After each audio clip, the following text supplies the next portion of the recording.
Flex MLS. I know it'll help you in the future, but you know, I appreciate what you're doing today. This ain't CE or anything, so I can appreciate what you're doing. So the first website I have up here on the screen today is the Real MLS website. And is it one of those things where I need to go up a little? Go up. Uh-oh. All right, well, I ain't going that way in case it shoots up. But the bottom line is it's, I'll just move it down here. It's realmls.com, okay? And we can make this work. So look at this. The technology. Boom. Okay, so this is realmls.com. This is actually the MLS's website. So a couple of things that you need to know about this site is a lot of the things I'm telling you today are already on this site. So if you want to go back, I know we're being recorded today, but if you go to where it says training videos right here, you'll see MLS Moments 2019, 2020, almost everything I'm going to tell you today is going to be in here, okay? And then all the stuff I'm telling you about Quick Search today, there's a 30-minute video right here that will basically go front to back on Quick Search on how to use it. If you're one of these people that may be struggling a little bit with it, I'll just jump it forward here so we can like see. 3 is the maximum. So it's just going through like what does what on Quick Search, okay? Real easy to follow. Education is in here as well. And there's a lot of resources here, the branding guides and things like that, right here on the main page. One of the main things I want to tell you is when you call for help and we cannot envision what you're trying to tell us the problem is, and this happens once in a while, and you're talking to the local staff, you're talking to me or Dana or Wayne or somebody like that, we're going to ask you to go to this page so we can get onto your computer and click on the little guy without a face in the bottom right hand corner. And it's on every single page. And that's going to lead to Team Viewer and to help us get on the computer with you so we can see what you're doing, because a lot of times what's really happening is we're trying to tell you to do something, but we do it so much we're forgetting to tell you a step. You know, I've noticed that it's probably about 60-40, like 60% of the time I'm forgetting to say click here and then here. I'm just saying click here because I'm just assuming you know that, and so sometimes us being able to see it is very, very helpful. Anyway, so if you want to go and get into MLS, you're just going to click the MLS login button, but I'm assuming nobody here is brand new, right? Is anybody brand new? Okay, so we can skip the logging in process. So today I'm going to go over, say, a collection of things that I think or I have found that has been helpful, or things that might speed up your process, or just help you set up some settings that might make things go a little bit faster for you in the long run. Okay. The first thing I'm going to tell you about is the box right here at the top. Okay? And I always go over the box first because it's right there at the very, very top.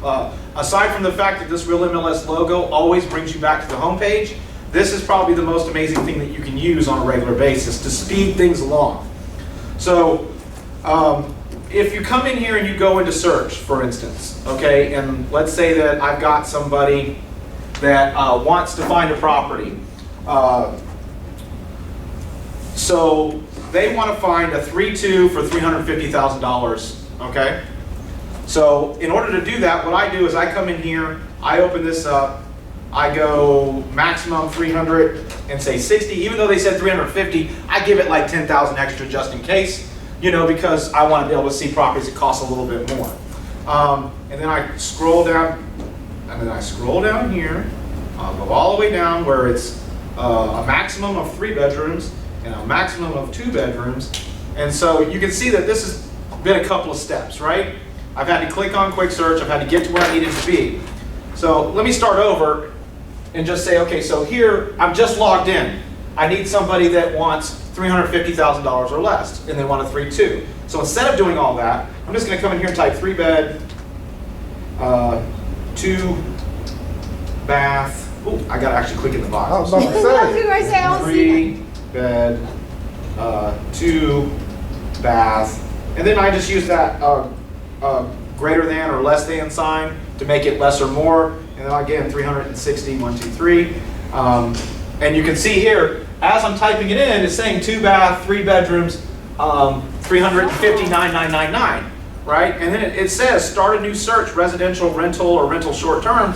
So all I have to do is click on residential, And when I go into my search, all of those fields are already filled in for me. I don't have to scroll through. It just drops me into the list tab, but I can click it right back to this edit search. And you'll see when I click it back to edit search that my price is there, my bedrooms and baths are already there. So now the only question I'm asking them is, what part of town do you want to live in? Like, how do you want to, do you want me to do a circle, or do you want me to do a region, an area, zip code? And so I've already kind of jump started my search. And that's a real fast way. If you're just on the phone with them, you can kind of do that on the fly rather than writing all that down. You can just be in there, Yes, sir? Were you ready? Sorry, it's kind of faded back here. Does it have to be comma delineated or space delineated in between anything? No, I just do it to make sure. Okay. The system will recognize what you're trying to do, but being an IT person, comma is just a habit. It's not necessary. Okay. Nor do you need to put the S on it. I just put 3 bed, 2 bath. I do see it's a little faded out there, and I apologize about that. I can't control. The light is so bright. Another strategy you can use for this is, say I took somebody to see a house and they hated it, but they love the area it's in. Or I got somebody call me up and they want me to put my house on the market and I need to do a CMA, so I need all the houses around that house. Maybe it's not in a subdivision or something easy. So what I can do is I can get that address, and it doesn't matter if the property's been on the MLS or not. All it matters is that Google Maps can recognize it as an address, and as we know, Google Maps pretty much recognizes every address unless it's a brand new neighborhood. But how many comps are you getting in a brand new neighborhood anyway, right? So let's just say that the person lives at 10728 LUA Drive. Now whenever you do this, less is more. You don't want to be putting in Luana Drive North, Jacksonville, Florida 32246. That could get the system confused. So just the street number and name is fine. And I know you can't read this, but now it says residential postal code of 10728. And the reason why it's saying that is because the system, it's not in the system. Nobody's ever listed this house, and they better not have. I live there. And I've lived there for 20 years, so that'd be surprising. Anyway, so what I want to do is I want it to tell it to find houses around this house. And I can do this in a really super easy way just by typing the word near. So near 10728 Luana, and now it's saying 2 miles from. So it's automatically going to do a 2-mile radius. Okay. All right, so, and if I click on this, I'm just going to click residential. And it's going to, again, drop me into that list tab, right? And I only got 8 listings because it's only a 2-mile radius around the property. But I can go back to edit search, and you can see now I've got that radius already drawn around the property. And I can just come right over here to the status bar and go sold, checkbox on sold. I'm going to click the little, and I want you guys to see this part right here. I went down there and I opened up hide selected date ranges here. And you can see here that it has a date range for the boxes. But right here, there's this little, it looks like an equal sign, but it's actually 2 arrows that point like this. No big deal. If you click on those little equal sign, it actually changes to where it says days back. So I don't have to worry about a calendar, like how many months have 28 days in them kind of thing, right? Okay. So I'm going to say 6, right? And now it's like 6 days back. That's giving me 5 solds from the last 6 days. But I want 6 months back. So I'm just going to click the word days, and it changes the months. And so I don't have to worry about going down the calendar and finding that, as long as you want to start from today. So if you start from today, you can use this little trick to speed that along. And now there's 235 properties in the 2-mile radius that have sold. It's a very densely populated area. Wow. So that's a lot, right? So I need to make this a smaller radius, right? So instead of just putting near, and I teach near because it's automatic 2 miles. You don't have to think about it. You're already going to know. If I just put near, it's 2 miles. But if I get something like that and I need it to be bigger or smaller, I can, instead of doing the word near, I can choose to say how many miles. So 1 mile from is what the verbiage would be, or 5 miles from. So like you're in Callahan, you're in a farm area, and you want a much larger area because there's only 3 houses within 2 miles, right? So I'm going to do 1 mile from, just to shrink that down, and I'll do it over again so you can kind of see 1 mile from, and it drops me right into there. No listings found, huh? Why would you say from instead of 1 mile near? Because 1 mile from is more everyday language. I want all the Okay. properties 1 mile from. People don't say, I want all the properties 1 mile near. That's not Okay. how people usually talk. Okay, well, no, the reason why I said that, because you said when you did it before, you typed near. Right, And because now you- near by itself is an automatic Okay. equation. So if you type near, you're gonna get automatically 2 miles. Okay. Got Now, you could adjust it. You don't have to stick with that. So let's say I did do the 2 miles, I did near and just set it that way. Uh-huh. Rather than going, oh, that's too many, I can actually click on the word circle right here, Uh-huh. because that's all it created was a circle, right? Right. So I'm going to click on the word circle, and it's going to open this dialog box, and I can click edit, and then edit shape, and it gives me those 2 orange dots. So the one in the middle means I can drag the circle around. Oh. The one on okay. the outside means I can make the circle bigger or smaller. So if I got in there and saw that was too many, I can grab that circle now and go, I want to do this. I want it to be like that instead. Okay, and now I'm in good shape. You can't see it because it's at the bottom, but it says right there, leave edit shape mode. And I'll just click leave, and that'll put me back to where I was. Okay, and then it changed the number at the top. Okay. And it gotcha. changed my number, well, there ain't nothing in there active, but that's okay. I mean, you get the idea, and that's what I wanted you to do, is have the idea of. Okay. So let's do 6 months, and there's 69 properties in the last 6 months that have sold in there. Now, the reason I've got a lot of results here, but remember, subtype hasn't been chosen. I chose residential, so that's everything. So let's just do single family homes, and that took 10 of them off right there. So as you go through this process of work, but just remember up there at the top, that search box there isn't just there to put in an MLS number or put in an address that you're looking for. You can actually use it to help your searches along. Another thing you can use this, yes sir. Okay. I'm just asking this because I got to leave soon. Yeah. Is there any way to use this thing to tell you when a property is about to expire on the MLS? For instance, like if there's a house out there and it's currently on the MLS as active, is there a way to go in and say, hey, I want the properties that will expire this month in this area? No. Okay, Yeah. just thought of that. And there's a good reason for that. I mean, if you have a property that's listed, Uh-huh. okay, and your property's going to expire in a week, and every agent that's in the all other 999, Right. 9,999 agents all know it's expiring next week, how many are going to be tempted to call them before it expires? Exactly. So that's why. I mean, even if it's just 1%, that's 99 agents calling them. So we don't have, and the likelihood of you re-signing them is very high. Gotcha. So they don't put that out there. But that's a good question. That's a good Okay. question. I would want to know that. I would. I As get it. an agent, I would want to know that. Yeah, but okay. because it would be tampering, right? So, with a contract, so you got to be careful there. Gotcha. We got to be careful. We got to be careful. Let me show you something else you can do with this before I get off this box. Remember, if I need to contact any other agent, I can use this as a Rolodex for any agent that's in the system. So, what was your name, sir? Kwame. Oh, good. I picked somebody easy to spell. That's great. So, Q. No, Kwame. Of course. Kwame. A-M-E. So just like it sounds. K-W-A-M-E. Oh, So Shazam, look at that. right there.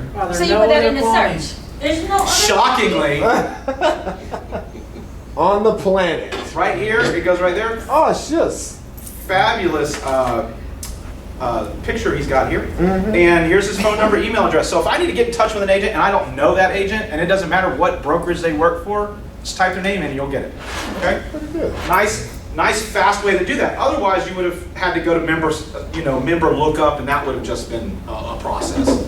So just remember that. Also, you can use the same feature for your contacts. If you've been in the business for a while, you probably have a lot of contacts.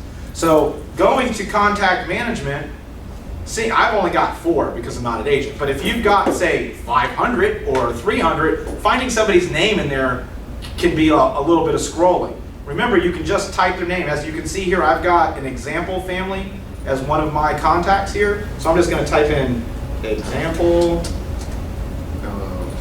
And you can see here, it says contact example family. And I can click on that and it'll go right into contact management right to that person. So all of that, everything so far I've talked about can all be done in that very, very top box. Okay? And you can add people into your contacts, correct? Of course. Okay, I just wanted to ask. Yeah, absolutely. Cool. Right here, add. Okay? Gotcha. Thank You can actually, if you have them in something else, like say for instance you have them on an Excel spreadsheet or another program, as long as it's a CSV file, you can upload it in bulk, so you wouldn't even have to do it all at once. So that you don't have to add them individually. So you can do them all at once. Sorry, not that you don't have to. All right, so we've had a lot of changes with Quick Search lately, okay? And I wanted to show you some of the new features that could possibly make your life a little bit easier with Quick Search. So I'm going to go into Quick Search, and I know you guys have, again, I had some more people come in. Is anybody relatively new? Hey, new person. You are in the minority, so we're skipping you. No, I'm just kidding. But no, don't hesitate to ask questions. You know, as we go, just shout them out. We do have an intro class online that I highly recommend you take. Okay. So and that's me going, this is this is that. Okay. This is a tips and tricks, so I'm going to kind of be going through it. Okay, so when you come in here, you notice that all of my stuff is open. Okay, and if I flip it back and forth, you'll see that this is kind of what it's going to look like on your screen. Okay, I have it set to open because I teach classes and I just like the boxes to be open. But this is kind of a choice. Do you want the boxes to be open or closed when you go to them? Now, here's how I decide to do this. Am I mostly doing this on a laptop with a small screen, or am I mostly doing it on a PC with a big screen? If it's a laptop with a small screen, you want this closed because look how many things I can see. I don't have to scroll this bar up and down and I can just jump to whatever I want. But if you're on a big PC like I am most of the time, having it open is just faster. So this is kind of up to you what you would like, and I'll show you how you can change this. The other thing I want to show you before I show you that is if I go into email and you come down to the bottom where your signature is, you'll notice that my signature has my picture and all that good stuff, and you'll see how you can use bold and italics and add photos to your email and stuff like that. And you might see yours looking like this, where it's just kind of that, and it's set to text by default. And if you want all that to show up, you have to click this HTML button every single time. I know it's just one little click, but I mean, it gets annoying, especially since 99.99% of the world now can receive HTML emails without a problem. Case in point, does anybody in here not have an Android or an iPhone? Exactly. So every single one of you can get HTML, right? And that's this world we're in right now. So what I'm going to show you is if you go to Menu and you go to General, like this is going to look for General Preferences is what we're looking for. And this is where you can change things on the system will work for you better. And you're probably not going to want to go in here and mess around. I mean, you probably don't want to change your settings a whole lot, but these two settings are very, very safe to change. And the first one is expand all fields for quick search. If you're happy with it being squished, more power to you, just leave it. Because mine's checked, but by default, yours will not be checked, okay? The other one is, if you scroll down here, you'll see email. Please choose in default email type. By default, it is on text only. Okay? And if you just come in here and set it to HTML one time, you will never have to click that button again unless you get that phone call from somebody who says, I got an email from you and it's gobbledygook. That means they can't receive an HTML email. And then you click that thing that says text only. You wouldn't have to come in here and change it. You could just change the radio right there at the email. Okay? So set that one right there to HTML and you won't ever have to check that again. Now, here's the most important part. Very, very most important part. Scroll to the bottom and click Save, or else anything you do does not matter. Okay? Everybody forget Save. Click Save. Right? So I click Save and then I'm out of here. Those are the only two things I really wanted to show you in there. They're super safe to change. You can go in there and change it, and then if you don't like it, you can always change it back. If you forget, you can always call me, and I will get on the computer for you, and I will change it back. Okay? It is not something to worry about. You're going to mess up the system. Okay, so let's go into Quick Search here, and let's talk about some of the stuff that's happened, some of the things that may make your life a little bit easier. The first thing I always want to point out is remember, we share data with Daytona, Flagler, Hernando, and Space Coast, which means that they can see your listings and you can see their listings. Okay? Now, does that mean that you don't have to pay to have a listing put on their MLS? No. It means you can see their listings natively in our system, but the only way they'll see our listings if they click on, so let's say that I listed a property in Daytona, okay? And I put it on this MLS because the rules say you gotta put it on the MLS. And Daytona could see it if they're looking in our MLS. But if they're looking in our MLS, they're probably not looking for properties in Daytona. So just remember that if you get a listing down there, you probably still need to put it on their MLS as well. I kind of run into that problem sometimes, so I just wanted to let you know. But if you want to see some properties down there, say you help somebody sell their property here and they're like moving to Daytona, you can help them and look right into their MLS and see everything that they see down there. So that's kind of helpful. Most of the time that guy's going to be closed like that, so you may not even know that you can click that and open it and go, oh, okay, I can see those other ones. Okay? So I'm going to scroll. I'm going to skip the basic stuff. Subtype is exceedingly important if you're doing a residential search. Remember, if you click nothing in here, it assumes you want everything. That means boat slips, quadruplexes, everything. So by clicking something in here, you are indicating what type of residential property you're looking for. Otherwise, you're going to get all of them. Right now, I'm getting 2,491 because I haven't clicked any of them. If I just say I want single-family homes, that number is going to drop down to 1,800 because I'm only seeing single-family homes now. Make sense? Yeah. All right, so let's go down to searching by areas. So we've got city, we've got county. I mean, we all understand that. States, postal codes. So let's talk about postal codes, especially here. You guys got that funky zip code here where it's non-contiguous. Like you've got a part of it here and a part of it there. It can be a little confusing, especially for somebody like me who's not familiar with the area. So I want to search for properties by zip code, but I'm not sure what zip code to type in here. And I can click this button right here that says see all, and it will give me every zip code. Still not real definitive where a zip code actually is. So right here next to it, it says find via map area. And you can click on that and it's going to put an overlay on the map where I can now just click on the map and say that one, and that one, and that one, right? And that makes it a little bit easier. I mean, once you get familiar with the area, you'll know the zip codes for sure. So let's do, where are we? We're over here, right? 3222. 322, is that this? That's, No, the other one. oh, it's right here. Yep. Yep, okay. See, I don't know, thank you. And then that's a really big zip code there. We don't cross this side of the road here? We don't cross this side? I'm just kidding, we're right here. Okay, so let's just say we want all of this, okay? So once I've clicked on them, they turned red. All I have to do is click return to search. And you'll see all of those zip codes are filled in for you. So a really easy way for you to search by zip code. That same process can work with your MLS areas as well, or the counties if you want to use the county lines instead. But traditionally we kind of know what the names of the counties are and kind of know where those end. But I know that can be hard. If you would like to turn off this overlay after I've searched for it, notice the overlay is still on, and that's there to help you in case, because it knows you're searching by zip code now, it stays on in case you're like, oh, I wanted to do this one too. You can just either type it, you don't have to go back to the map, you could just click in here and type it in. Or you could click the map again if you wanted to go back to the map. Just letting you know you don't have to go back to the map if you don't want to. If I wanted to turn that off, come over here to the right where the overlays are, and I would just see where it says zip codes is checked. I'm just going to click it and then it turns it off. Okay? So if it's turning it, it's just bothering you and you want to turn it off, you can turn it off. Any questions about how to do that? Awesome. All right. So that's kind of like the basic things that you need to know as far as like something that might help you along in here.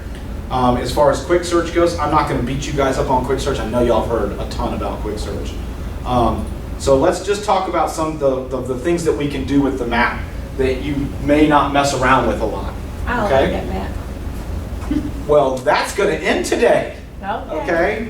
So let's talk about some of the things you can do with the map. Okay? So let me see if I can. Ooh, a little. There we go. Okay. All right. right, so the first thing we're going to do is we're going to click close here. This box only shows up because you have over 1,000 listings as a result. Otherwise, that box automatically disappears. Okay, so, and I always get asked to show how to draw on the map. Is anybody in here uncomfortable with drawing on the map? I got one. That's why I don't like it. We're going to get you later. That's Everybody why- else is That's why I good? don't like it. Okay, good.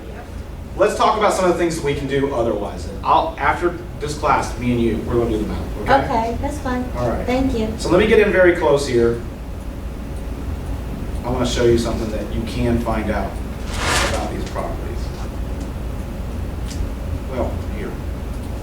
Let's start over. And instead of saying no, I'm going to say yes. View map.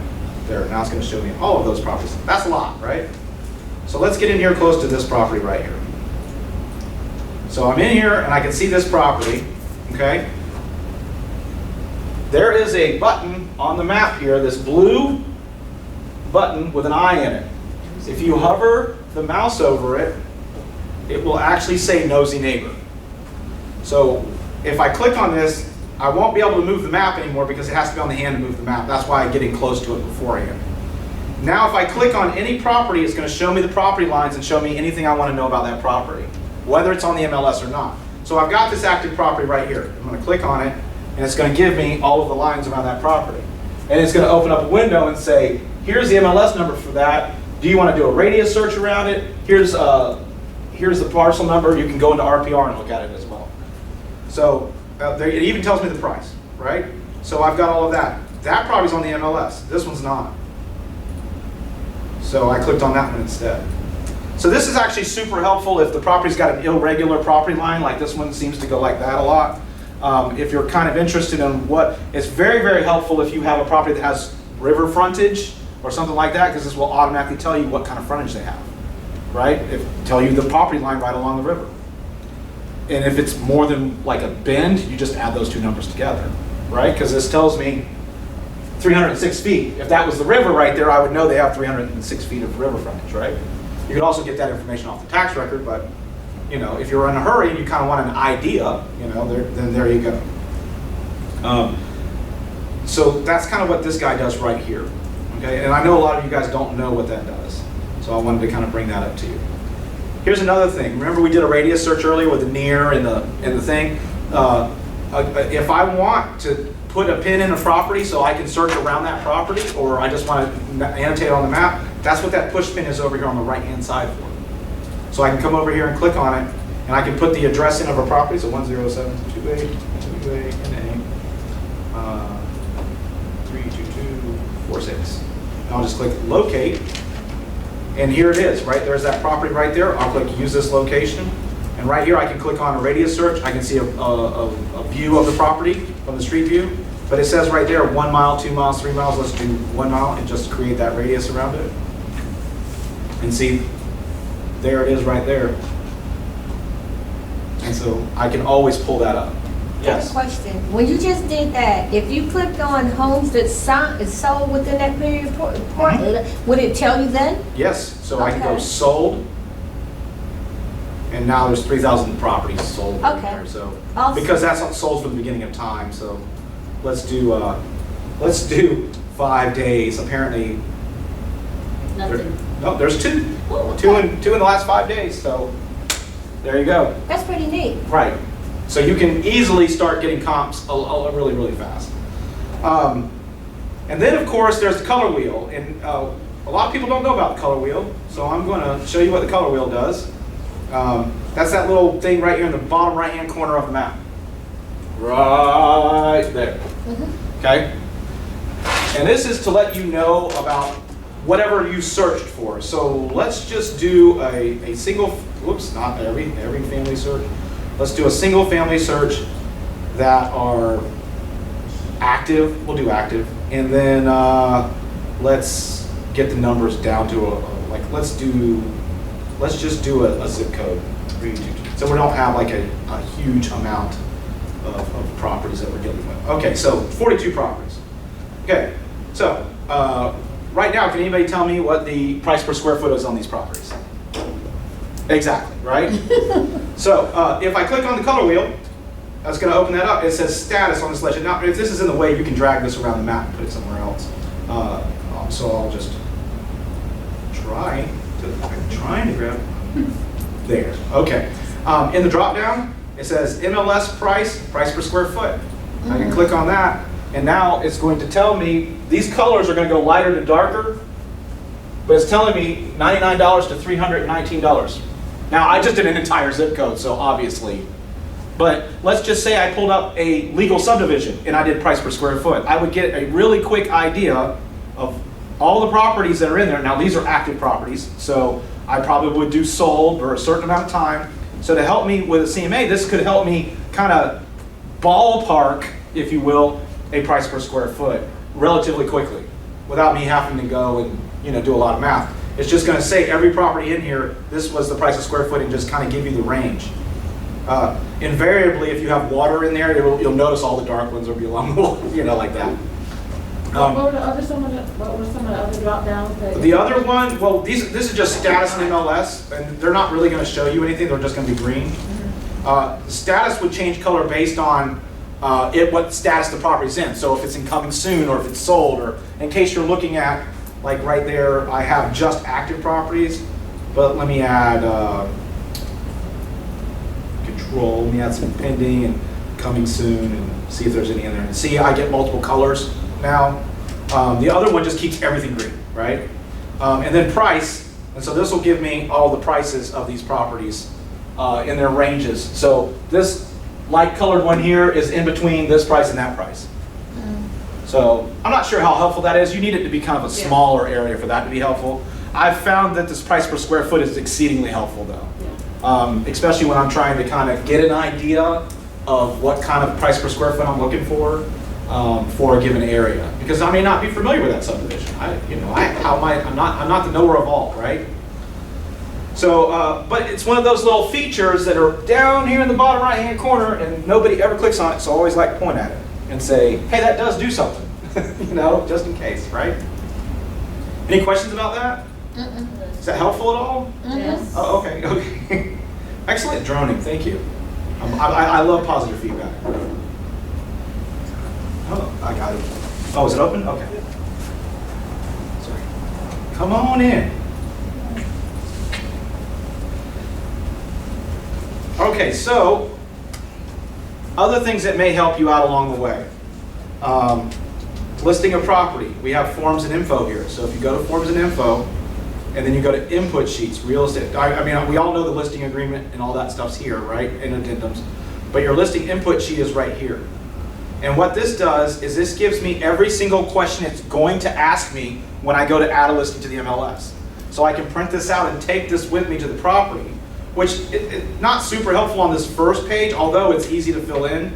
I can do single family, it's got drop downs, so that's easy. The main thing is when you get to here, when you start getting to the details tab on the MLS, this is the kind of thing you want to be able to walk around the property with and check that stuff off, so that when you come back to add the listing, you already have all that information in the order it's going to ask you. So that's kind of a really helpful thing that you just print off before you go to the listing appointment, because they're going to sign with you. You're awesome, right? Of course they're going to sign with you. Have you been to a listing appointment where they were like, "Get out," right? Be prepared for victory. That's what I say. So, and then this way you can walk around the house, you can just mark that stuff off, and then when you get back to the office, you're not going, "In that second bedroom, was that a walk-in closet or a reach-in closet?" And now I've got to call them and say, "Was that a walk-in closet or a reach-in closet?" And they go, "It was a reach-in closet." I go, "Okay, thanks."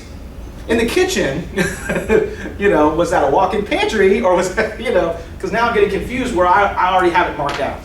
And then this way I'm going to, and my time spent in front of the computer, which, as you know, our goal is to get in front of the computer at least amount of time as possible. So this is going to make it so you get that listing on the computer faster and more accurately. So I always like to make sure that I point out that the forms are in here, but these forms kind of get overlooked a lot. So just remember we have one for each one, okay? So that's a good one to know about. How many of you have ever had to redo a listing? Like you put a listing in, or you have a listing, there's a listing on there, and you need to redo it. Like you have to redo the entire listing. Does that ever happen to anybody here? Trust me, when it happens, you will not like it. I'll give you an example. You wanted the listing to be coming soon. You accidentally made it active. You clicked add listing, it's active, and we can't even administratively make it coming soon. So the only thing we can do is expire that listing and make another listing and make it coming soon. I know, I've been on the phone. And so this happens more than you think. If that ever happens to you, there is a feature on here that will stop you from having to do that. And that's called copy, right there. So if you click on copy, what it's going to do is say, give me an MLS number. And it will give you that MLS number. You can even check the box that says copy the photos and click next, and it will literally copy that entire listing over so that you don't have to type it all over again. You still can go, after you do this, it's going to put you right on the screen as if you're adding the listing, and you can go change things.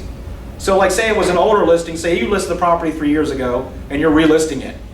You can just pull that same listing up, put it all back in there again, and then just change what's changed. Because, you know, the square footage probably didn't change, or maybe it did. You know, just depends. Maybe they don't have any more bedrooms. It's always easier to edit something than it is to create something. So be aware that you have a copy feature in here. Very, very fun and time-saving feature for sure. Okay, so You don't copy somebody else's listing. that's correct. Copy your own. Copy your own listings. That's somebody else. Somebody else sold it, and you know, you have the address and say, hey, let's see what happened. Let's see what happens. You can copy that listing, but it's illegal. It's illegal to take their pictures. I don't know about the information necessarily, because it's public record. So Well, it's 3 not, bedrooms, yeah. 2 baths, it's 3 bedroom, 2 baths. If you go to the, but there are some other information that they put, like you said, on the input, you have all those things. with That's the- correct. Yeah, do your own work. You don't know what that last agent was or their work ethic. Exactly. So you have no idea. Do your own work, sell your own property. Now, will that copy documents as well, or no? No. It's going to only copy the listing. What they put in the add listing screen is what will get copied over. You can copy over the photographs as well. Again, those aren't your photographs if it's not your listing, right? So, so here I am on the list tab, the glorious, glorious list tab. And I have 2,000 listings, and I'm seeing 11 of them at one time right now. If I would like to see more than this many listings at one, well, you probably are on the photograph side. And see, I can only see 3 now. So you can change this by this button right here. There's 2 buttons. One makes it a one-line view, and one makes it the view with a picture. This is what we call a persistent view. So if you click that button, it will remember that and stay that way until you click the other button. Okay? And the reason why I tell you that is because invariably this will accidentally happen on a Friday, and all weekend the pictures will be broken. And then we'll get the phone call, right? And then we have to show you to hit the button. So I always like to let you know that button's there. This will let me make the font bigger or smaller, right here. But the main reason why I'm here is to show you how to make this screen tell me things I want it to tell me, right? So right now it's telling me the price, address, status, region, area, bedrooms and baths, and then the listing office, and that is all it's telling me, and that's the default view. Which is not super helpful if, like, say I'm working with a buyer and I want to be able to narrow down some of the things that they want. I can change this where it's not telling me things I don't want to know. Let's say, for instance, I've searched by a region and area. I don't need the computer to tell me what region or area it's in, right? I'm on a screen trying to look at properties, trying to discern whether or not this is a good property for my buyer, right? So what I'm going to do is I'm going to go to menu, and I'm going to go to views right here, and it'll say my views. And this is where you can change your views and save them so that you'll have your own view for later. Now, the way I normally do this, and let me just take off my old ones here. Next, there. You'll see on here, inherited. All of these say inherited. That means that somebody above you, and it's not just necessarily MLS, Watson Realty Corp, your broker, or somebody like that, can create a view that they've shared with you that you cannot delete. Okay, so if it says inherited, that means you can't delete it. That's all it means. Okay? But if I'm creating my own view, again, remember I said I don't like starting from scratch. So let's say I want to create my own cool residential view. Okay? So I'm going to come in here where it says residential and inherited, and I'm going to click copy rather than new. If I click new, it's just blank and I have to start from scratch. But some of the stuff that was on the residential view I want the bedrooms and bath and status and price, so I don't want to get rid of everything. So I'm going to click copy, and it's going to ask me to give it a name. And I'm just going to say, what am I going to say? I'm going to say my cool view. But you can name it whatever you want. You can name it amenities view or something like that. Actually, amenity view is better, more descriptive. So, no, I can't spell amenities, so I'm going to go with my cool view. You're limited to your own thing, right? So I'm going to click. All right, well, it's E, so it's the last one because I started it with a Y. I meant to put my, but whatever. We're going to do that. All right, so now it means and a cool view, right? Okay, so I meant to do that. So now I'm going to highlight this and I'm going to click Edit. And what happens is it brings me to a screen where over here it's showing me what it has, because it's an exact copy of residential, right? And over here it's giving me all the things I can add to it. So the first thing I'm going to want to do is get rid of all the stuff I don't want, which is super easy. You see the big red X, right? So I said before, I don't necessarily need to know the region and area. I don't know if that's going to be germane to what the buyer wants or not. And I'm searching an area already, so, okay. Heated cool square footage, that could be important. Bedrooms, baths, half baths, okay. Listing office, not necessarily need that. Okay, so now I've gotten this down. Now remember, these are columns, right? And the column is set to be as large, what I mean by wide, based on how big this is. This is the title, right? So how many spaces do I need to know how many bedrooms I got? I need 1, right? Unless it's a really, really big house that happens to have more than 9, which if you're looking at that, good on you, right? So I want to make this smaller so my real estate on my screen is what's important, especially if you're using a laptop, right? I want to be able to see more on the screen at one time. Less scrolling means I work faster, okay?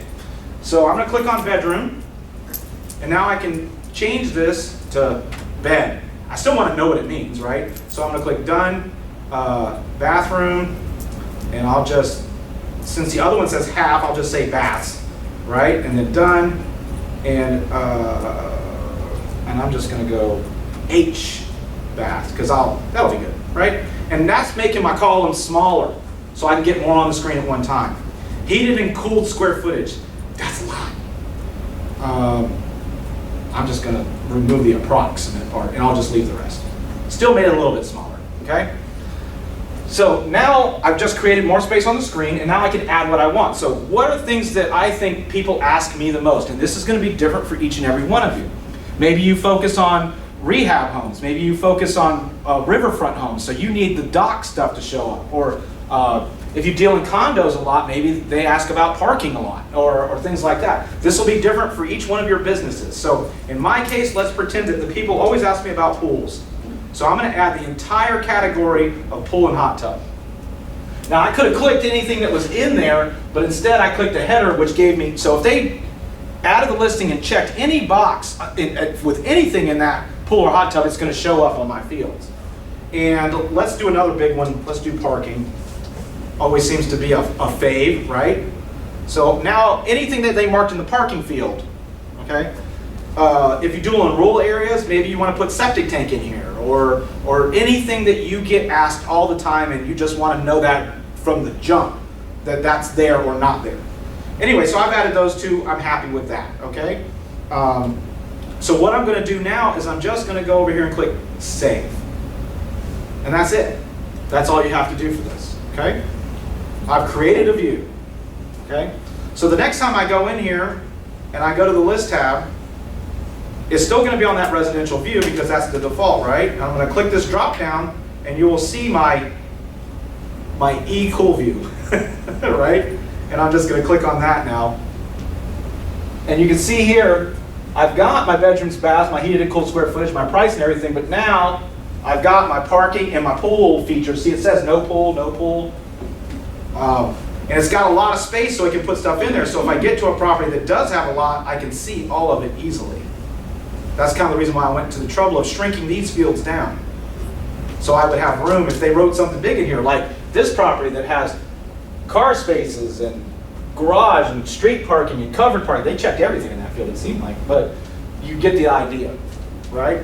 So I'm customizing these to match what I need. And what this does is it means that when I'm checking a property like this one and this one and this one, I have more information to base that on versus going to the details tab and having to look at each property individually.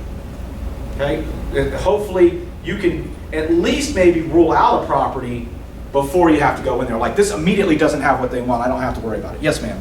Yeah, when you do the quick search Yes.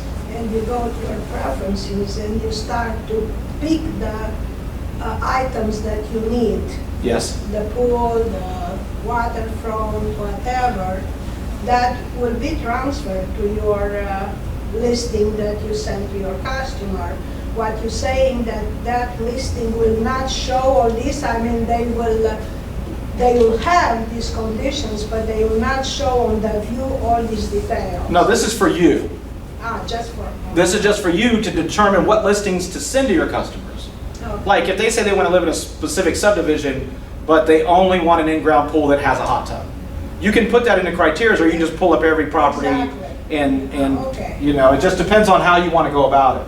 Okay. This can also be extremely helpful if you set up a view for CMA purposes. So instead of having pool and hot tub here, I've got heated and cooled square footage, and then I've also got price per square foot and all of that. So if I'm looking at from that angle, I can see. I think I don't have one right now, but yeah, I don't have one in there yet. So, but you can create all of these different views, and you're not limited to any. So just remember that these views are made for you to search faster. So what the object here is spend a little time at the beginning, so at the end, you don't have to sit there and kind of go through a kaleidoscope of homes by looking at each and every one individually, when you can kind of see it, especially if I go to the one-line view here, and I can actually see no pool, I can just kind of go through and go, nope, nope, nope, nope, you know, or whatever you like. Any questions about that? Okay. Back to your point about quick search, I do want to remind you that you can set up a template in quick search. That's what I meant. Okay, so you meant the template? Like Okay. for each search that I want, I already got something. Like So I you know change that it here. You as a customer, you want waterfront. Then for you, I'm creating this template with the waterfront and with the area that you are looking, and these are already saved there. Like you show us on Quick. Yes. Now. That's why I'm asking, what will be the difference between what I selected from my templates on Quick Search and this one? This one Okay. will be, I guess, more detail or? Right, this is telling me details. I know I picked parking and stuff like that, so let me do less generalization. So the template is set up where you work a certain type of business, and therefore you always get asked a certain set of questions. So a template you can set up to work with multiple customers, Yeah. as opposed to saving a search that's just for, like say I'm your customer, that search is just for me. Okay, let's say that I want homes that have lime green shag or something like that, something crazy. So you have a search set up just for me. But if you deal with homes that are always, not always, but 99% of the time you only deal with mobile homes, or you only deal with homes that are on the river, you would want to set up a template for that. So let's say, for instance, that I deal with homes that are on the river a lot, okay? So I'm going to get rid of a lot of this stuff that I don't need in here. Like, for instance, this mobile manufactured home, I don't want this waterfront because I deal with riverfront properties all the time. So I'm going to choose the other one instead, right? Style of home is probably not something, I can always get it if I need it, and structure. So I'm getting rid of this by clicking the X. I don't need the unit number. Price is good, city, county, state. I don't like having the state, so I'm going to get rid of that. I can always add these if I need to, but I'm not going to search by that most of the time. So I've made it smaller, and now I'm going to add the things that I want. So here I'm going to add in, so if I do water, right, you get water complex, you get sewer, waterfront property, yes or no, utilities, pool, hot tub, water heater. Waterfront description is the one I want if I deal with that, rather than just waterfront yes or no, because I need to indicate what type of water they want then, right? So I get that one, and then, you know, maybe some other ones that go along with that, okay? But after I've added those things and I've got it exactly the way I want it, I'm going to come up here before I've done anything, and I'm going to come up here to save, and I'm going to click Save Quick Search Template, and I'll call it River Search, and I'll click Save. Okay, and so the next time when I come in here to start a new search, I got a new customer. Okay, rather than go to residential, I'm just going to go to what did I call that? Rivers. River Search right there, and now it's already set up for me to start with, so it'll go a little bit faster. See, there's my waterfront description on there, Okay. and I got rid of all the stuff, but it's not set for one person. Okay. Okay, so that's a little bit different. You answer. Well, it was a really good question. It was a really good question. No, I don't like to work double. I mean, we No, need one nobody more does. easy. Nobody does. Does anybody have any, speaking of which, before I move off of this, does anybody have any criteria they try looking up and are having trouble finding them? Anything? I know I do. The pool sometimes is, you got a pool and then it doesn't have a pool. Oh, you mean sometimes you'll search for pool and it doesn't?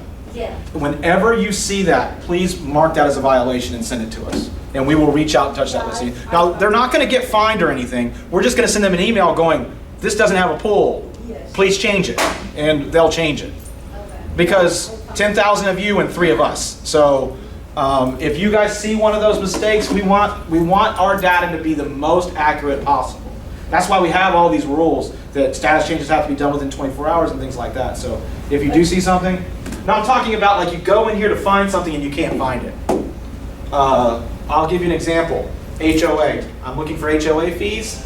I type HOA, I get name and I get phone. Right? And that's because we don't call it HOA, we call it association.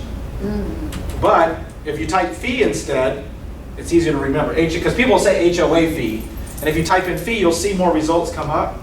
But you'll come down here and it'll say property description, and it'll say association fees, association frequency, and also CDD, yes or no, CDD fees. So if you're trying to search by those, that's one of those ones that people kind of run into that have some problems. Now I'm Yes, going to ask you another question. I'm ready. I'm glad you're here. You said pool, okay? And like she said, you get some, was yours on your quick search? Yeah, it's a Yeah, quick on search. quick search. Now, on quick search, if you check for pool, it says pool or not. Not. How Yes. do we eliminate that not? That will give me just the pool, because if it's pool or not, when you pick the item, that means it's not a violation. I mean, you see the one that they don't have the pool. Okay. I'm not sure exactly I'm following your question. Do you want to know how to say it doesn't, or when they're adding the listing? Just the pool, yeah. Okay. So let's look at the add listing screen then. That's what I want to make sure I'm answering the Yes, question yeah, properly. yeah. Residential, MLS, and I'm just putting stuff in here to get past the screen, just to kind of move this along. Yeah, I'm good at pool side. Right. But I can't get to the detail screen until you put an address in, and you know, it stops you, okay? Control F, P-O-L. There we go. All right. So we get lots of violations on this, and I'm using violation because that's just the thing we call it. Nobody's going to jail for this, okay? So here's the pool category. Yeah. Let's say you have a pool, okay? So you're going to put in, like, say it's an in-ground pool, right? Yeah. Yeah. Okay, so there's pool above ground, All the way on the right. On the right. Pool. The top. Pool at the top. pooling around. Yeah. So you're going to check that box, and then you're going to move on, and that's fine, okay? Okay. Let's say the property has a hot tub, but doesn't have a pool. So what invariably happens is somebody adds a listing, they come over here, they look for hot tub. I am having terrible luck. There, hot tub, and then they move on. What you should have marked is hot tub and no pool. Okay. So this is what happens. If they marked hot tub, but then they didn't mark no pool, when you search for no pool, or when you search for no pool, that property's still gonna come up, or not come up, because no pool wasn't checked by them. But they satisfied the red line by checking something in the category, which was this. Okay, so if the community has a pool, so we still put no pool and community? You put community pool and you don't have to mark anything else. Okay. Okay, if it's got a community pool, you don't have to mark no pool. And the reason why that is because people with condos, it's unfair to people with condos. Because it's not, I understand it's not a private pool, you're still indicating that it's a community pool. Yeah. But you can't mark community pool and no pool unless it's a residential property. Okay. Because then you're indicating that they don't have a private pool, but they do have a community pool. Okay. And I know that, and this is one of those things that's gone to committee many, many times, because it can be exceedingly confusing. So if you just mark community pool, Then you're okay not to mark no pool. Okay? That was a very good question. That's kind of a rules question, not a tips and tricks, but I'm in. anything to get less phone calls. Anything, well, I mean, I would be confused by that. I mean, there's no reason why, what I want is pool, what I want is private pool, yes or no, in its own category. Then you mark that. And then the next tab, not required or required, however you want to do it, has everything else. That way, you know if they have a private pool, period. And you can make an exception in saying, well, condos pool, is it private? No, because it's not really. It's not, it's a. Yeah, it's a community pool. You don't get, well, maybe nowadays you gotta make an appointment, only you can go, but generally speaking, no. Like even the regular subdivision there is a schedule to. Yeah, exactly, so. How about But it's still a community pool, it's not private, it's not in your fence. Yeah. How about waterfront? Waterfront. I'm So, looking for a lake. you're looking for a lake, okay, great. And I didn't want to come to this because I was busy. Right here, waterfront, okay, and then you wanna go lakefront, right here, Okay. okay? Then for some reason didn't take me all the way down. There you go. Okay. And that, easy enough, and now those are all the properties that are lakefront. So, Because sometimes takes you to a pond. That's not a lake. well, that's because you're marking the waterfront yes or no.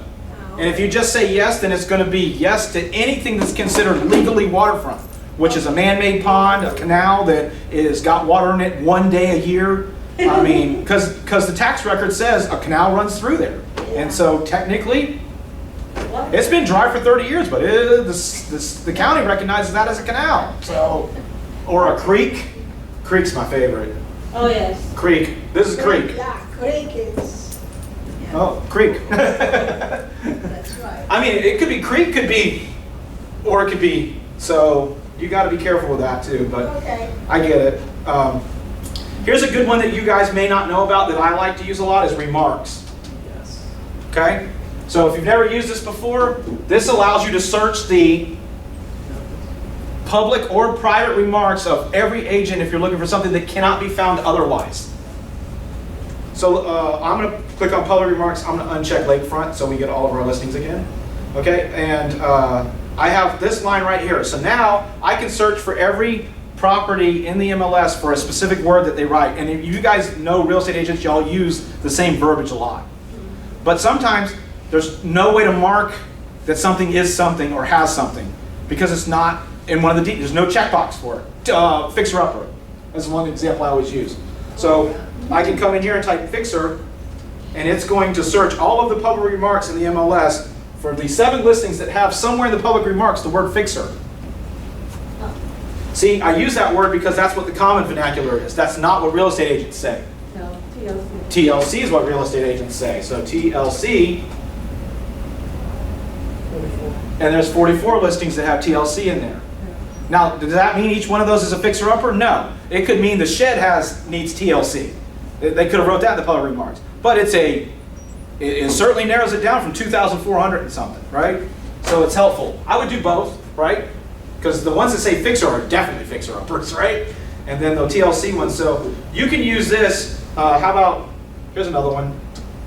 Cozy. What does cozy mean in real estate? Don't put small. If I type small, I bet I'd get nothing. But if I type cozy, I get 87.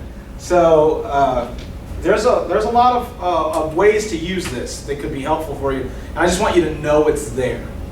In case you're getting stuck, you're trying to search and you're like, how can I find fixer-uppers? Search the remarks. They'll probably put something in there. As is. 67 properties that say as is in the public remarks. Now, remember, as is one of those things, right? As dash is another 71. See, those are separate searches altogether because people will spell as is a little differently, right? Yes? Can you put both of those together with a comma, or do you? No, you can only search one at a time. You could rule words out, though, as well. So, because right now it says like, right there, like as is, I could actually go in here and click not like as is, and it will rule out any listing that has that word in it. For instance, they're not looking for a fixer-upper, or they're not looking for an as is. So you can put that in there and say, don't give me those. They'll rule it out. I mean, it's not going to rule out every one of them, but if they wrote it in the public remarks, it'll rule it out. Any questions about that?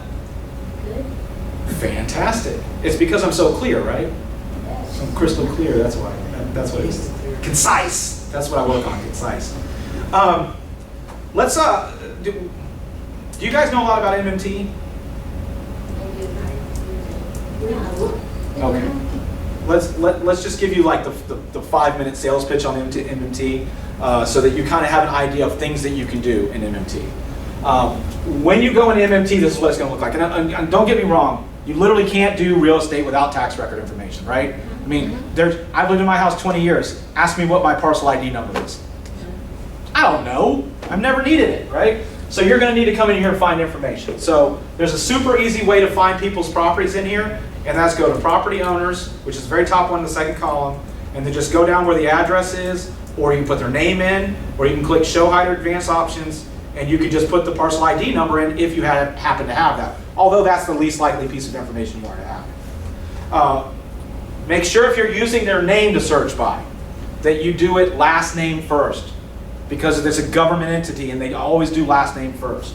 So I'll do Cox Shannon, because my wife owns the house, I don't own the house. It says my name on there too. Okay, but right there, see? So there it is.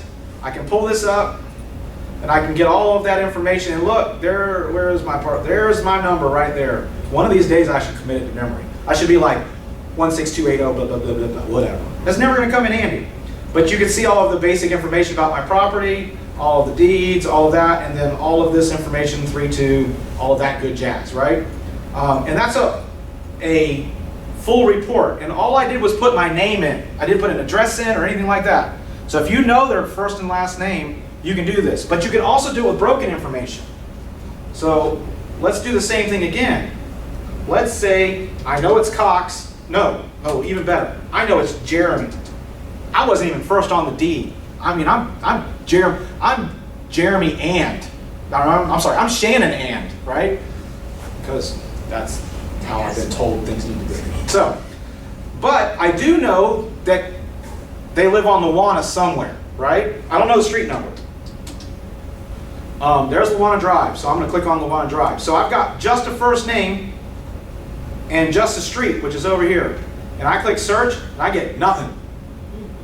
This is when you would use that contains box right here. So I use the contains box, and now it's going to look in that field and look for Jeremy somewhere in that field altogether. So I click search this time, and it found it because my name is in there, and this is the only person that lives on Luana. So guess what? I still found that house with just the first name and the name of the street they live on. Especially if they live on one of those streets where there's a lot of different names for the streets. I'll give you an example. What is it? Rivergate? Rivergate. If somebody lives on Rivergate, but you don't know way, trail, place, lane, court, you don't know where they live. And those streets aren't next to each other. It's weird. There's this county called Duval where there's this giant river, and they like to name all the streets with the word river in it. Weird thing they do, but it happens. So if you've got partial information, you can still find that information. But that's not, I just wanted to give you like the 10-second how to find a property. But you can use this for farming an area really, really fast and really, really easy. So what I can do is, and I'm just going to use a subdivision because we all understand subdivisions, and I'll do, I did River Gate, what was that one? Ramsgate, had a gate in it. So I do Ramsgate, and it's a units, and that's because this was a phased-in neighborhood, okay? So I can click on each one of these, but the whole neighborhood's what I want, so I'm gonna click Add All to List, okay? And that's gonna give me the entire neighborhood, right? So if I click Search now, that gives me 265 records. That's every single person in the neighborhood. So how would I use this to farm? So this is my first step into farming with MMT, is that I would save this. Because if I ever get a phone call from somebody that lives in this neighborhood, whether I'm marketing to them or not, I want to have their information available. So I'm doing this fast, so we can go back and do this later if y'all want. I'm going to pull up the standard report here, and this gives me a line between here and here, and this gives me a lot of information about that property that I can rattle off to somebody if they call me. So if somebody called me and they tell me they live in Ramsgate and it's Shauna Ross, I can look up Shauna Ross very fast and say, okay, Shauna, I see that you bought the house in 2017 for $246,000. Is it still a 3-2, or have you done any upgrades? Right? And because it's the farming area, I probably know what houses are going for in that subdivision, right? So I can speak super effectively about this neighborhood in a second, and I'll show you why. First of all, before I print this out, I'm going to click on where their name is, right? And in this case, where are you? There it is. I'm going to click here, and that's going to put them in alphabetical order. Because if I print this out now, it's in order of parcel ID. People don't live in parcel ID order, so it's hard to find that, right? So now it's in alphabetical order. I'll click Standard Report, and I'll click Save as PDF. And what I'm going to do is I'm just going to, I'm going to turn the pop-up blocker on, always done. And then I'll click Save as PDF. And the reason why I'm doing this is because I'm going to download it onto the desktop and put it into a folder on my computer. Now this is important. See how it says NEF SN4 blah blah blah blah. That doesn't tell me anything. So I'm gonna name it Ramsgate. Also, take this moment, take this from an IT person who's done this a million times. Take a look at where it's going to save it, so that when you click save, you don't go, I have no idea where I just put that. I've done that a million times, right? So what I'm gonna do here is I'm gonna click on the desktop, and I'm gonna create a new folder, and I'm going to call it farming. And you can call this whatever you want, obviously. So I'm going to call it farming, and I'm going to go into that folder, and I'm going to click save. And now that's my unredacted version of this. Now I don't have to change my search now. So now I'm going to create a mailing list, but I don't want to mail to every single person. They could have moved in 2 days ago. What would you like to list your house? I got a box in my hand. I'm still moving in. So that's a waste of time and money on my part, right? Because now it's going to cost me money. Doing a mailing costs money. Oh wait, y'all have that unlimited marketing budget? No. Not me neither. Okay. All right. So 265. I don't want to send out 265 letters. I want to make a marketing decision to mail to the people that I think are going to receive my message. And if you're trying to get people to be buyers, you may want to send out to a separate group of people. But I'm going to pretend like I'm sending out people to get to list their property, right? So my first thing to do is go single family homes. I didn't click anything, so it assumed I want everything. I'll tell you something about subdivisions. Every single subdivision has a little piece of property set aside for the electric company to put stuff in. Guess what? That has a parcel ID number. Now let's all think about JEA and how many real estate letters they've got, right? So we don't want to mail them one, so we're going to do single family homes, right? So I'm going to click search, and I went to 264 from 265. The savings are rolling in. Okay, so let's do this. How about I only mail to people that have lived there at least 5 years? Okay, and that's an arbitrary number that I just randomly picked out. It could be 4, it could be 3. In this market, it could be 1, right? I mean, she bought that house in 2017. I know for a fact houses in that neighborhood go for like $315. So she's going to make like $70,000 if she sells her house right now. So please, right? But it's up to you. So I'm going to come in here and I'm going to change this to the year, and then I am going to go, let's see, it's 2021 now, right? Yes. So 2021, 1, 2, 3, 4, 5. 2016, February, and today is the 16th, exactly 5 years, right? So now I've got it at 5 years. I'm going to scroll to the top. And now I drop down to 170 records. So now I'm actually saving some money. Now I've got people that are in single-family homes in that neighborhood, and I've got only people that have lived there at least 5 years. I can go right up here to the top where it says labels. I can click on labels, and now I can get labels for every single property in that neighborhood. Right here at the very top, this one's in a Avery 5160 format, which is like that sticky paper if you want. But you don't have to do that. You can do the CSV file. So if you want to do a mail merge, or you have a company that you just want to give your list to and say, send them all, you can have that too. That's what this bottom one is. But I'll show you what that looks like. This is what it looks like. So you can just print it out. It's super easy to do, right? So I'm going to actually save this list into my farming folder, right? So I'm going to keep it all together. So I'm going to download that, and I'm going to say, mailing, Ramsgate, right? And I've got the cap lock, but whatever. Okay, so my last thing is I want to walk the neighborhood. Old school, shake some hands, kiss some, don't kiss babies right now. Oh. Probably shouldn't shake hands either, but stand at a distance and set things on their patio and step away, right? But let's say that I want to walk the neighborhood, I want to meet some people, my mailing list is done, my unredacted list is done, I just need a list that I can walk around the neighborhood. Now this is 170 people that have all lived there for 5 years. Here's the problem. I don't know if they actually live in the house, right? So what I'm going to do is I'm going to go all the way to the bottom where it says show hide advanced options, and I'm going to go to where it says exemptions. And I'm going to say homestead only. Homestead only means they probably live there, right?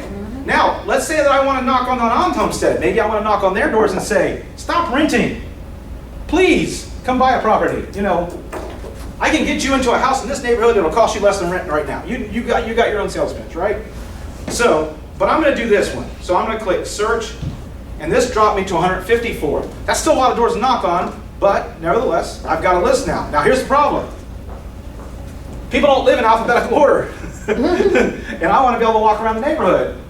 So your first thought would be, let's do this in address order. And that doesn't work because numbers come before letters. And so you've got Lowsdenboro? Help me out. Okay. Scott Mill, Sedgemore, Lowsdenboro again. And so this is not conducive to walking. Okay. So after many thoughts and prayers on this, I've come to the conclusion that the parcel number actually goes up and down roads, and they are in numerical order, tax ID. So I'm going to do that. And now, if you look at the address line, Scott Mill, Scott Mill, Scott Mill, Scott Mill. There are 4 houses I need to knock on Scott Mill Road, where they've lived there 5 years, and it's a homesteaded property. See how that's helpful? Don't get me wrong, you may want to hit more of them, I mean that's fine, but if you want to make sure you're hitting the right ones, or the ones you want to, then that's fine. Now, the report I'm going to use for this one is this show search results. And the reason why this is, and I'm going to show this as a PDF, so you can actually see it. It gives you, let me make this bigger. Where's plus? There's plus. Okay, so it makes this bigger, right? And it's 1 page, but 1 line is 1 person, right? But I can see how much they paid for their house and their name. And that's enough to at least get a conversation started, right? Because I can see that it's Michael, Tyson, and Monique, right? So I know who I should be talking to as well. And so that's helpful, but the best part about this report, the reason why I don't want all that extra information, what they paid and how many bedrooms and square footage, I just want to be able to have an opening, but this way I'm only carrying around, it's a 5-page report. If I print it front to back, I'm carrying around a 3-page report. If it's hot and it's outside, you don't want to be carrying around a big old clipboard or something. Little paper that I can just check off as I knock on doors is fine, right? So I've got my report here. And you know, look, knocking on doors, I don't know what you think about knocking on doors. I kind of like it because it gets me into the neighborhood, especially if it's an area I'm farming, because that neighbor may talk to them. Now, my strategy for knocking on the door is to be leaving the minute I knock on the door, because everybody hates being bothered at home, right? I mean, you guys hate it. Yeah. They knock on the door and this is what happens. Ah! If they answer the door at all. I'm usually giving them something. I'm giving them a magnet or something that, I like magnets because they go on the fridge. If you're like me, I got a Jaguar magnet from like it's got the schedule on it from like 1998. But I can't take it down because it's holding stuff up, right? Yeah. So it's been on my, y'all, don't laugh, y'all, I'm not the only one that does this. Okay, so I give them a magnet, I'm like, so I'm gonna like give them the magnet, I'm gonna set it down, I'm gonna be like, hey, I left you a magnet, I'm the realtor in this neighborhood, my name's Jeremy, if there's anything I can do for you, please let me know, thank you for your time. I mean, I'm already leaving, right? They're like, oh, that guy was not annoying, right? I mean, he was here for like 1 second, and now if they say, oh, well, I am interested, well, I mean, then you can always come back, right? But, you know, I kind of like to take the walking away method when I'm knocking on somebody's door because I know I've annoyed them. So, and that's the last thing I want to do is annoy them. I want them to meet me, and then maybe the person across the street, whom I didn't, they've lived there 4 years. They were right outside my time. And they are talking to their neighbor the next day about how they just got transferred and they're going to have to sell their blah, blah, blah, you know. Well, I mean, I just talked to this guy. He left his thing, and it's on my fridge. It's got my daughter's picture, and there's his name, right? Then they call me. Remember, I didn't market to them, right? The neighbor told them, word of mouth, right? That's what we want. Well, they called me, but I have that, when they call me and I pick up the phone and they go, hey, you know, I was talking to my neighbor and I live in Ramsgate, and he said, and as soon as he says, I live in Ramsgate, if I'm sitting at my desk, I'm opening that folder and I'm clicking on Ramsgate. So I've already got, now he's already told me he lived in Ramsgate, so I'm already right here. And I'm like, oh, okay, if his name's on the caller ID, I'm scrolling to his name, or I'm like, Control F, Adkins,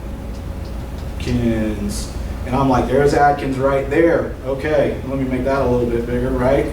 Okay, and then he's like, and then he says, oh yeah, my name's Guy Adkins, and I'm like, oh, okay, Guy, yeah, I got your information right here. I'm already telling him I have my information in front of him. Now, just find my between creepy, okay, and being a good salesperson. So. But I'd love to be able to say, I see you bought the house in 1998, you paid $142,000, when can I come out and talk to you? This is going to be amazing, right? And you have made the right, and hopefully they feel like you made the right decision. Now, do you still have lime green towels in your bathroom? Cross the line, okay? But nevertheless, all of this information I've got sitting here waiting to go. And that's the reason why I have that folder on my desk. So, and now I want to show you, because I just spent 15 minutes explaining all that. I want you to see actually, I'm gonna reset the whole thing. I want you to see how long this actually would take you to do. Now don't get me wrong, I know where the buttons are. So I'm gonna be able to do it faster than you. Okay, but if you were just to sit down and do this and you knew you were gonna do a certain neighborhood, right? So I'm just gonna, I'll start all the way from 0. So I'm gonna go to MMT, I'm gonna go to my search, I'm gonna go to my subdivision, and I'm going to go add all to list. Remember, this is just my first search, right? So I'm just going to click search. Oh, I'm going to click on search again. There we go. So I've got it right there. I'm going to click on standard report. Oh, no, I forgot to make it in their name order, so I'm going to do that. Standard report, save, download. Okay, I'm not actually going to download because I already did it once. Okay, then I'm going to close that. Then remember, I didn't have to do another search. I'm just going to do single family now, and I'm going to do 5 years. So 2016, February 16th. You don't have to be that specific about the date. And then I'm going to click search again. Now this is my mailing list, so I'm going to go to labels, and I'll do this one, but you guys can do whatever. And I would download it from here. And then the last thing I would do is my walking list, which, as you know, I just need to do the exemption for that because I don't want to knock on the wrong doors. And I'm just going to, whoops, going too fast, click search. And that got me down to that. Parcel ID order, tax ID order, and then this one, and then I'll click this, and then I would download that. And that was, that long explanation, that's those 3 steps right there. Now, I wasn't booking it, I wasn't trying to go super fast. I even was saying what I was doing. Now, if this is a website, you cannot break it. So just go in there and play around with it. Once you know where the buttons are, you'll be able to do a lot with it. I mean, it's super easy to use. So I just kind of wanted you to kind of know about that. Do y'all have time for one more, or should we wrap it up? Yeah, one more. One more? Okay. I need to be somebody for this. What's your username? Kevin Noel. Kevin.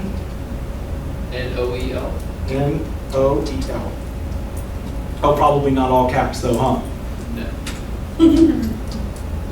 Forgot the space. Oh, no, forgot to type in there. There.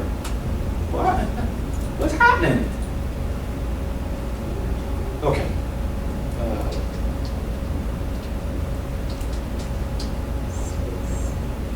No spaces, no spaces. It's a username. Okay, so what I'm going to do here is I'm going to show you InfoSparks. So I just got finished showing you how you can do farming with MMT, right? Well, that whole thing was predicated on the thought that you know where you want to farm. You might not, right? I mean, just because you live near something doesn't mean you should spend your hard-earned marketing dollars in a certain area. So InfoSparks, which if you, and I know I did that quick, so if you go to menu and then right down the middle, you'll see InfoSparks. But you could just type in info, you'll see InfoSparks. You'll be brought to this screen right here. And what this is showing you is a chart of the entire MLS, okay? The median sales price of the entire MLS, going up. That's good, right? So let's say that I'm interested in a couple subdivisions and I don't know which one, I don't have a lot of money, I want to spend it in just one of them, right? I'm just starting out maybe, and I just want to do just one subdivision to get me going, right? I'm all excited about doing some MMT. I can mail, I can walk, I can do all this stuff. So the first thing I'm going to do is say which subdivision. So where it says entire MLS right there, I'm just going to hit this drop down, and I'm going to go to where it says subdivision. Okay? You could do county, area, zip code, region, whatever, but if you're going to market to an entire region, right on. Okay? So I'm going to do Queens Harbor, because that's how I roll, Queens Harbor. All right? So I'm going to click on Queens Harbor here, and now what I've got is the median sales price over the last 3 years with a rolling 12 months. Okay? And as you can see, this is a little hard to understand. Is it good or is it bad? I don't know, right? So if you're a numbers person, this is excellent, because what I can do is I can put the cursor on here and it's going to tell me the exact number for each month as I move it. So if you want to know the exact number, move it and you'll see 675, 675, then it went up to 687, and then it dropped down. You can actually see the trend of the years and stuff like that. I don't like that. I'm artsy, okay? I know it's hard to believe, but I'm an artsy person. So I'm going to go right where it says line, and I'm going to go bars. And you know why I'm doing that? It's easier. 2019, 2021, smaller, bigger, Dunga, understand, right? And this is good because what we want is we want to be able to understand it.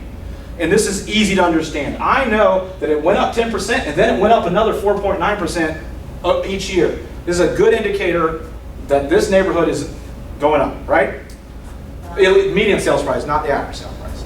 But I need to compare it to another neighborhood, right? I mean, what's the use of doing this if I can't compare it? So it says right there next to Queens Harbor, add an area. So I am going to pick an area. I'm going to click that, and it went right there.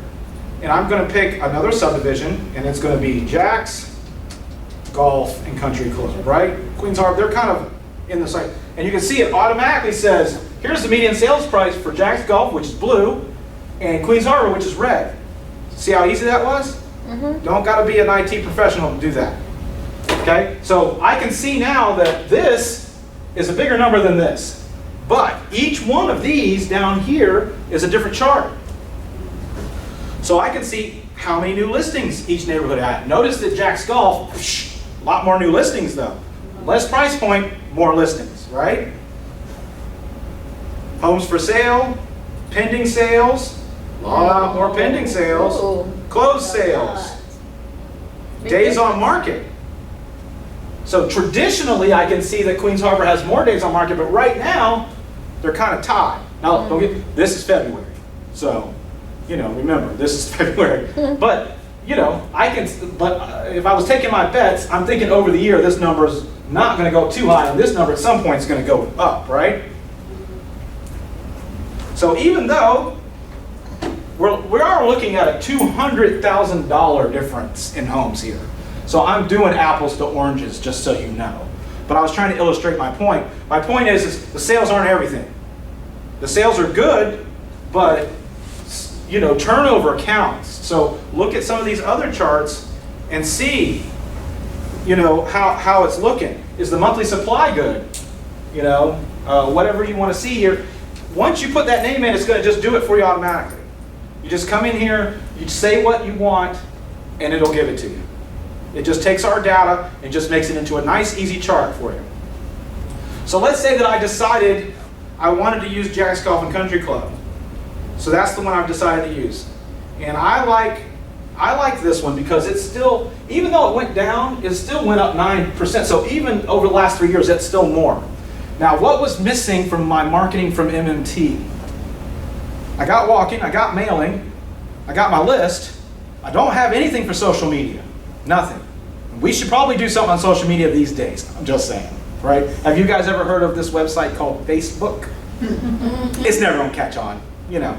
Anyway, so I want to put this out there in hopes of maybe somebody knowing that I'm farming this area. So I'm going to make my website, make my social media account a hub for information, right? So I'm going to say, this is Jack's Golf Country Club, this is the median sales place in Jonesville. I can click this button.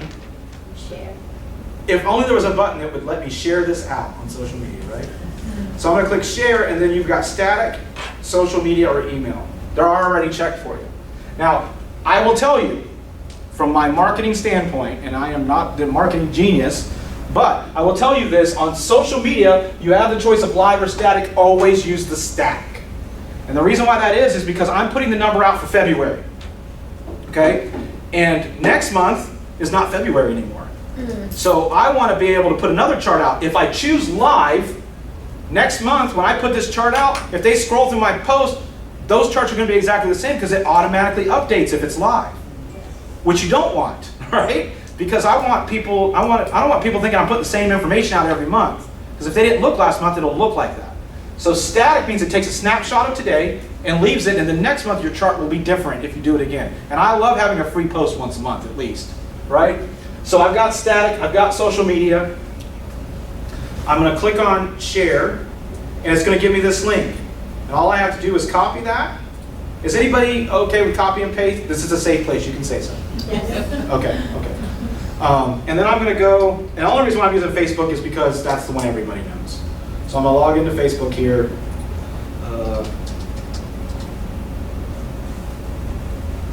Oh yeah. I'm like, man, you know how long it's been since I actually logged in? You guys are the same way I know you are. Y'all stop saving your passwords everywhere. Oh wait, it's not that. That's not it.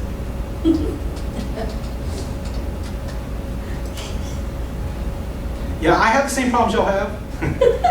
All right, now I apologize in advance for anything my friends have said on Facebook.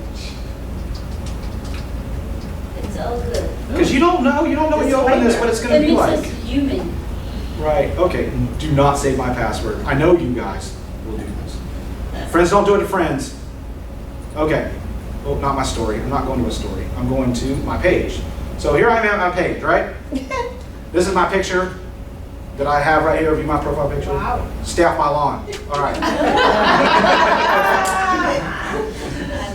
I was mad I didn't have shorts and black socks and flip-flops on.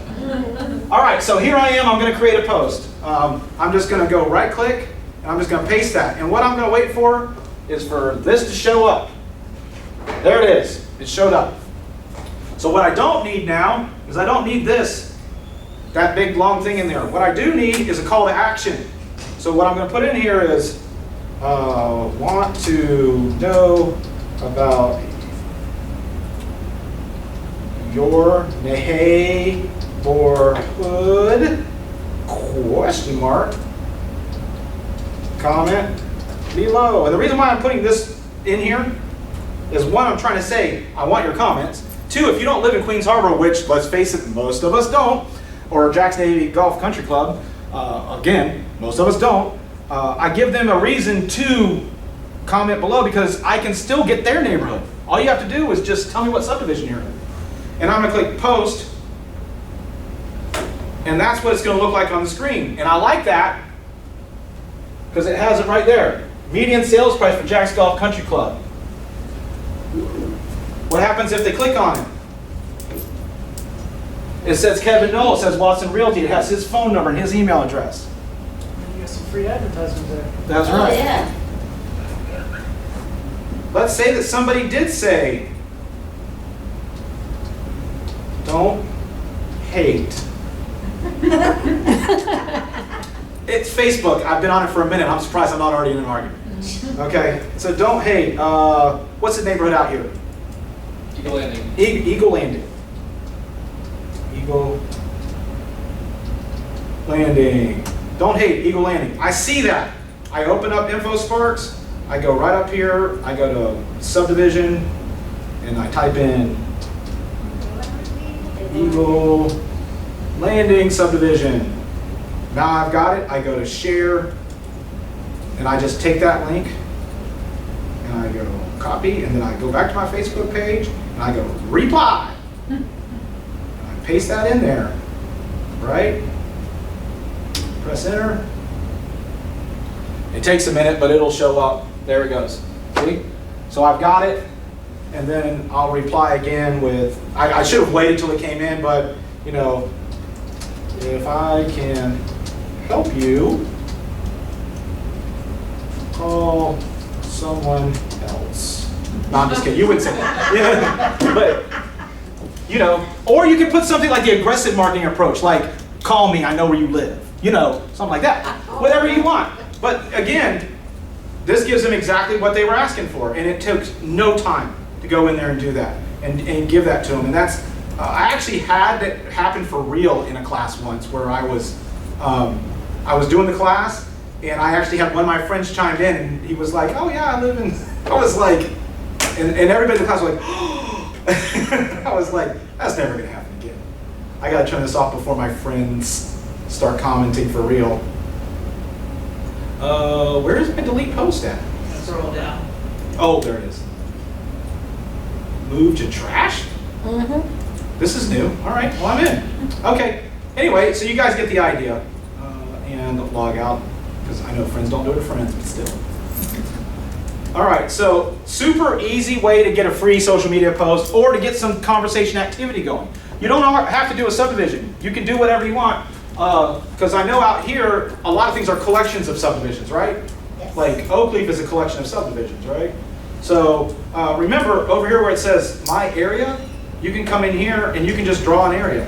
So I'm going to use, because I don't know that area that well, how about I just do this? I know Riverside pretty good. So how many of you know Riverside? Everybody? Everybody heard of this place called Riverside? Oh, yeah. Who can tell me where it ends? Exactly, because it's an idea, right? So, End of the river. yeah, it does. You are not wrong. So here I am. I'm on Riverside, right? I'm just going to click on this, and I'm just going to draw around Riverside. Okay, and I'm not doing it super, you know, professional. I'm just doing it for time purposes. So there's Riverside. I click save. I type Riverside, and I click save and close. And now I can just go back to InfoSparks. That map is saved forever now. You never have to draw it again. So instead of, see, notice it says my areas now. It didn't say that before because you have one saved now. And the only thing in there is Riverside, but no, it automatically will crunch those numbers wherever you draw it. So it doesn't matter. It doesn't have to be a subdivision or a zip code. You can just draw something. You can do a radius around an address and say, give me the median sales price in that area. And you can actually see all the new listings and everything that happened in that area. So it's a really nice tool, really fast and easy to use, that you may or may not have known about. Hopefully you know a little bit more about it now. So I think that that's enough information overload for today, right? Okay, just two things for you real quick. Earlier you had showed the circle and where you can easily find columns. Can you just redo that real quick? I know that was a very easy one. Okay, so you go to quick search. Now, wait. I showed two different ways of doing it. You can go right here and you can put the address of your subject property in. Okay, so just near 10728 LUANA, right? If I say near that, it's going to give me a 2-mile radius automatically. Okay. So easy to do that. Brings me right to the list tab. I just click back over to edit search. There it is. I just have to go into status and change it to sold. Okay. And then change the date ranges. Okay? Because 7,000 properties sold there for forever. So you want to probably go, let's do 20 days. Oh, wait, 20 days, yeah. So 20 days gives me a rolling number because I clicked it back and forth too many times. If that ever happens to you, just click it over to the list tab and then back, and it'll fix it. If it starts rolling like that and won't stop. So I got 16 in the last 20 days. Easy to do that. If that's too big, say I got here and I did 2 miles, but I don't want it to be 2 miles, click on where it says circle on the left-hand side, and click edit search, and then edit shape, and then just drag that circle in smaller. You go, okay, that's better. You know, if it's too big. Nice, easy way to do that, click leave edit shape mode, and it'll stay that way. Okay? The other way is you're already in quick search. Okay? You're already here. You don't want to go up here and type it all out. Click where the pin is. Click the pin, and then do the exact same thing. This will automatically give you control over how big it is without you having to type it all out. So I'm just going to click locate, use this location, which is the exact same address I put in before. And then I'm going to click radius search on the thing right there, and I can just say how big I want that to be. So I want it to be, yeah, one's good, I guess. Create radius. And now I've got all my, where are you? It's over here. I'm jumping around too much. There it is. I just have to still change it to sold. Then you Good question. Price too, right? No, I think I'm good, unless you want to show that real quick. Show what? The average price is just the Oh, yeah. color wheel. The wheel. Yeah, color wheel. So, yeah, so I'm doing this. I'm going to pull up 30 days. 30 days. Let's do 30 days. Let's do that. Color wheel. And I'm going to come in here just to kind of give myself an idea of what the price per square foot is in there. I'm going to go to the color wheel, do status, and do price per square foot. And I know that the price range in all of these properties runs from $112 to $161. Now, because I have the pin here, I actually know this is the closest to, and it's in between 112 and 134. Closest to the pin. I don't even like golf. I thought that was great. God, man. All right, they're not all beautiful. The What are you last gonna one, do? the last question I had for you was reverse prospecting. Oh, the old reverse prospect. Do you have any listings? I do. Awesome. This is great. So, here's how you think about reverse prospecting. You put your listing in. You've worked hard. You've marketed. You put your sign in the yard. It's all ready to go. It's fantastic. You put your listing in, you set your phone down, and you wait. Here it is. It's going to ring. Keep waiting. Right? Or we can do what's called reverse prospecting, where we go on the system and we find every single agent in the system that has a search saved that matches my property, and I can proactively talk to them. Or you can wait. See what I mean? So let's do reverse prospecting. So all you have to do is have your listing in. If you don't have any listings in, you can't do this, right? So you're just going to go to menu, and you're going to click, type in reverse. It's the only thing that will come up, reverse prospecting. And what will happen is all of your listings will show up. Okay? Is there a specific listing you'd like me to choose? No, you can just pick one. Okay, so I'm going to use 8115 Dancing Fox Street, and I'm just going to click that box. It will allow you to choose more than one box. Do not do that, because you will get a giant list of agents and you won't know which one is for which, right? So let's just do one at a time. All you do is check the box, click reverse prospecting, and you watch that bar instead of your phone. It's fun, right? I'm just kidding, it'll go faster in a second. There it goes. Oh, gotta be faster. Okay. Oh, there's no matches for that one. Not one person in the MLS has a search that matches that. Wow. You need to do some aggressive marketing on that one. All right, well, let's just pick a different one then. This is literally the first time that's ever happened to me. Could it be because they're pending? I picked a pending one this time, just because I figured somebody found it. That's a good point. Wow, I've never ever seen that happen. Damn, it's 2 Find times in a another row. one. What the heck is going on? All right, now I'm beginning to wonder if this is working right.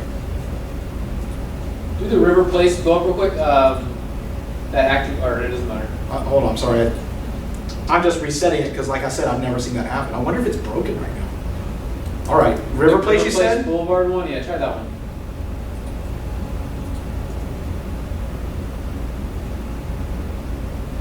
Blank.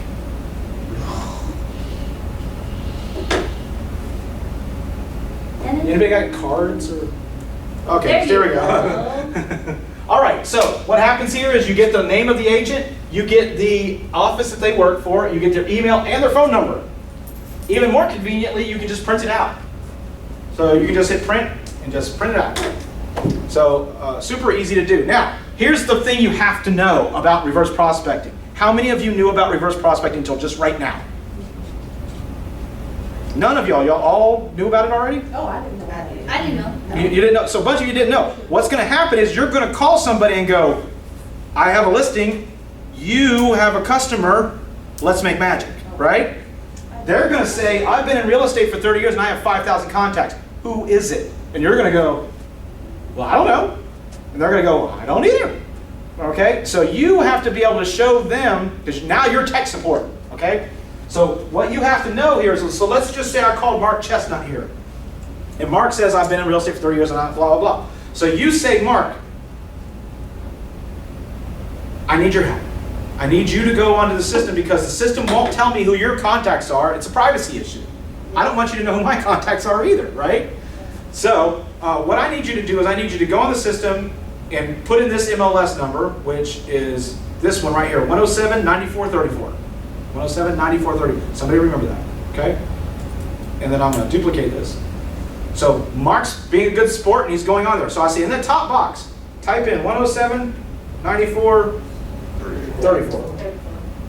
Okay, so 9434, right? And click on that one right there that says active, 1478 River Place, okay? And it's going to bring you right to the details tab. Mark, thank you for being a sport about this. On the left-hand side in the yellow, you will see my MLS number, 107-9434. Please click the little arrow that points down next to it. The very first choice is going to be match contacts, which will go through his entire thing and find every single contact he has that has a search that matches your property. Just like that. Now, he probably doesn't have one. Oh, you actually have one. You have some. Get them. But here, you have two in here. That's what he'll see. He would see the contacts, right? And so that's what happens here is they now know who the contact is. You don't know who the contact is, so their information is protected, right? But this way you can actively pursue a lead by contacting agents that have a safe search for it already. Does that make sense? Mhm. Seems helpful? Yes. Okay. Very helpful. Sorry, I missed that one when I got all excited about doing MMT. Any questions, any concerns before we wrap? I like it. Continue. Oh, no. You're not going to remember half the things I said today. That's why I've been to like 3 sessions. Oh, okay. Remember, look guys, here, realmls.com. Go to realmls.com, go to where it says training videos. All of these MLS moments right here are a collection of basically almost, I mean, it's more than what I talked about today. But let's see. See this right here? Tips on using InfoSparks. I talked about that today. Open houses and stuff like that. How to clean up your safe search. Farming with MMT. I talked about that today. So if you want to see, you're not required to remember everything I talked about today. Virtual houses. I didn't talk about form simplicity. Oh, here's reporting a violation, form simplicity. Reverse prospecting. I talked about today. So if you want to revisit that, you can just come right here. Just another day in the office.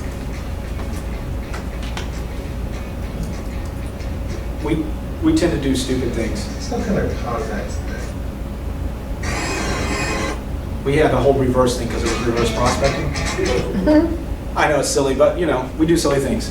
Anyway, so just feel free to go there and look at this. You'll be able to find pretty much anything. Also, there is a comprehensive video on how to use quick search. It's only 30 minutes long, and it has an amazing feature that doesn't happen when we're live, and that's the ability to make me stop talking. Where you can see here, What type of you can just go, structure? be quiet, let me try it, and then I'll come back. It's amazing. So just remember, those are there as resources for you, okay? And I really, again, I appreciate your time today. Thank you so much, all right? Thank you. Remember you said you was gonna show me how to do that slide? Oh, I'm not logging off. I'm waiting for you. Okay. I was Andrew. ready. I was ready. Andrew. Thank you.